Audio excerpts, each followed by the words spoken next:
राम राम भक्तों, जय माता दी। कैसे हैं आप सब? तो देखिए, आजकल श्राद्ध चले हैं, पितृपक्ष।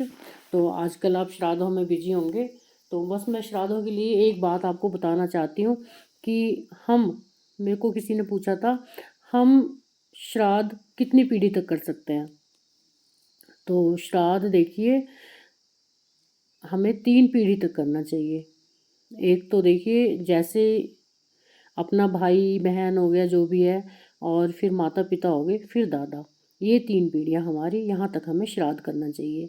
और श्राद्ध कौन करे? श्राद्ध हमें घर का मुख्य बेटा ही करेगा श्राद्ध। या अगर बेटा नहीं है तो भाई करेगा, भाई नहीं है तो पिता करेगा, जैसे भी मतलब बड़ा ही करेगा। कहने का मतलब ये है, अगर पुत्र हैं, पिता का श्राद्ध कर रहे हैं तो बड़ा पुत्र ही करेगा। अगर उनका पुत्र नहीं है तो बड़ा पोता कर सकता है। तो कहते हैं कि जो बीच वाला होता है, सबसे छोटा होता है, उसके हाथ से श्राद्ध नहीं लगता है, वो बड़े को ही करना पड़ता है।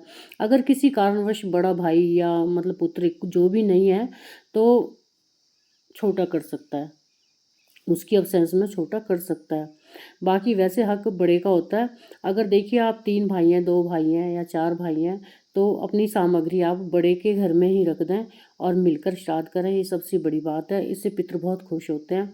और अपना सामग्री रख दें और जितना सहयोग हो सकता है उतना करें। अगर आपकी नहीं बन रही है किसी कारणवश, तो आप मजबूरी में कर सकते हो। तो ये तो हो गया श्राद्ध का, कि किसको करना चाहिए और कितनी पीढ़ी तक करना चाहिए। तो 3 पीढ़ी तक हमें श्राद्ध करना है। और अगर हमारी सामर्थ्य अब श्राद्ध करने की नहीं है, आगे देखिए क्या होगा। आगे जनरेशन ये चीज़ें नहीं मानेगी। हमारी जनरेशन तक तो मान रहे हैं, लेकिन आगे जो नई पीढ़ी आ रही है वो बिल्कुल भी इन चीज़ों को नेगलेक्ट करेगी, नहीं मानेगी, उनके पास समय ही नहीं होगा। तो अगर हमें श्राद्ध नहीं करना है किसी कारणवश, तो हम क्या करें? तो देखिए, मैं तो कहती हूँ कि नई पीढ़ी ना करे। इससे अपना जीते जी उनका गया में या किसी भी तीर्थ स्थान में, गंगा जी में या हरिद्वार में, उनका पिंडदान करवा दें। उनका पिंडदान यथाविधि उनका पूजन करके, हो सके तो घर से ही कोई अच्छा पंडित लेके जाएं। ऐसा वहाँ पे क्या बोलते हैं, लूट मार ज़्यादा होती है, पंडितों की ना पता चलता है कि कौन पंडित है। हो सके तो अपने घर से ही पंडित ले जाएं और वहाँ पे दान दक्षिणा करवा के अच्छी तरह से उनको खुश करके, पितरों को पिंडदान करके उनको यथाविधि उनके स्थान पर भेज दें। तो उससे हमें फिर श्राद्ध से छुटकारा मिल जाता है। आगे देखिए, अगले मान लो हमारी पीढ़ियों ने नहीं किया, तो ये पाप दोष उन बच्चों पे भी लगेगा और हम पे तो लगेगा ही। इससे अच्छा है कि उनका मोक्ष करवा दो। मोक्ष का यही है कि अपना पिंडदान करवा दो ताकि उनको मुक्ति मिल जाए। ये है श्राद्ध से उनके जो भी हमारे पितृ दोष होते हैं उनसे बचने का उपाय है ये। तो अगर नहीं हो रहा है, तो अगर आप किसी कारणवश श्राद्ध नहीं भी कर पा रहे हो, मैंने पहले वीडियो में डाला है कि अगर किसी कारण नहीं भी कर पा रहे हो, तो उनके नाम का अन्न धन जो भी है वो किसी पंडित को या मंदिर में जाके दे दीजिए, और वो भी श्राद्ध ही माना जाएगा। अगर वो भी आपसे नहीं हो रहा है किसी भी कारणवश, तो उनके नाम के एक दीपक 15 दिन जला दीजिए, वो भी आप कर सकते हो। अगर वो भी नहीं हो रहा है आपसे, दीपक भी नहीं हो रहा है, तो देखिए, भगवान से आप उन्हें हाथ जोड़िए कि मेरे पितरों को शांति दें और वो खुश रहें। उनसे यथाविधि जो हमसे कोई कर्म हो रहा है, अपने पूर्वजों को हाथ जोड़कर बस यही विनती करनी है, कोई भी हमसे गलत कर्म हो रहा है अपने बच्चे समझ के हमें माफ़ कर देना। और आप हमारे बड़े हो, अपना सिर हमारे सिर पर अपना हाथ हमेशा रखना। ये विनती आप रोज़ करें तो बहुत अच्छा है। और देखिए, अब श्राद्धों में भी आप कर सकते हैं। ये विनती तो आपको हमेशा करनी चाहिए, इससे हमारे पितृ बहुत खुश होते हैं। तो उनके नाम की 2 रोटी आप गाय को भी दे सकते हो, कुत्ते को भी डाल सकते हो, कौओं को भी डाल सकते हो। तो ये है कि उनका अगर श्राद्ध नहीं भी करना है तो ऐसा कर सकते हो। इस तरह से हमारे पितृ हमसे कभी नाराज़ नहीं होंगे और हमेशा खुश रहेंगे। और पितरों को एक नाराज़ करने का ये भी, उनको कभी भी आप उनके दोष ना गिनाएं। देखिए, हमारे माता पिता या हमारे देखो सास ससुर अगर यहाँ नहीं है इस दुनिया में, तो हमें उनके दोष नहीं गिनने चाहिए। जैसे भी थे वो हमारे अपने थे।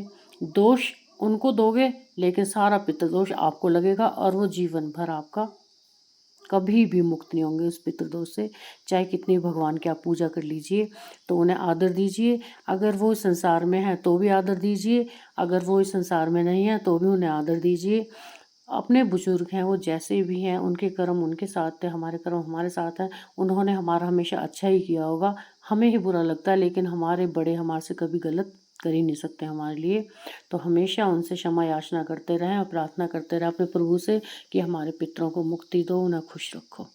बस यही श्राद्ध का नियम है, ज़्यादा ताम झाम में मत पड़िए, यही श्राद्ध है। अगर सच्चे दिल से आपने उनकी प्रार्थना कर ली और उनका सच्चे दिल से आपने आदर सत्कार कर लिया, यही श्राद्ध है। मैं इसको यही कहूँगी कि बाकी प्रपंच हैं, हम जो भी करते हैं सब दिखावा है।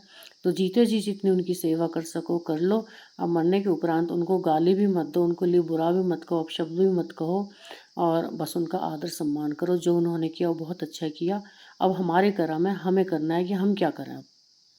तो अगर आपको मेरा वीडियो अच्छा लगा तो चैनल सब्सक्राइब कीजिए, नहीं अच्छा लगा तो कमेंट बॉक्स में ज़रूर बताना कि कैसा लगा। तो यही श्राद्ध का नियम है। बस अपना श्राद्ध श्रद्धा से कीजिए। श्राद्ध का मतलब ये कि श्रद्धा से उनका आदर सत्कार कीजिए। कोई भी बुजुर्ग है, मैं नहीं कहती अपने हैं, बुजुर्ग चाहे जो भी हैं, उनका हमेशा आदर सत्कार करें, चाहे वो बाहर के हैं चाहे अपने हैं। चाहे वो कटु शब्द बोल भी देते हैं तो उन कटु शब्दों को हृदय से मत लगाइए। उन कटु शब्दों में भी उनका कहीं ना कहीं हमारे लिए भलाई छुपी होती है, ये हमें भी दिखाई नहीं देती। लेकिन जब हम खुद बुजुर्ग हो जाएंगे, खुद इस रास्ते पे आ जाएंगे, तो हमें पता चलेगा कि हम गलत थे। तो उस टाइम सिर्फ पछतावे के सिवा कुछ नहीं रह जाता। तो इस पितृदोष से मुक्ति पाने का यही सरल उपाय है कि हमेशा उनका आदर सत्कार कीजिए। अगर वो जिंदा हैं तो आपके पास बहुत सुनहरा अवसर है उनकी सेवा करने का। वो चाहे जो भी कह रहे हैं उन्हें प्रसाद समझ के ग्रहण कीजिए, चाहे वो गाली दे रहे हैं चाहे गुस्सा कर रहे हैं। उनका प्रसाद है, उनका हमारे तरफ प्यार है, लेकिन वो हमें दिखाई नहीं दे रहा है। जिस दिन हम माता पिता बन जाएंगे, बुजुर्ग बन जाएंगे, उस दिन हमें सब समझ में आ जाएगा। तो मिलते हैं नई वीडियो में नई जानकारी के साथ। जय श्री राम, जय माता दी।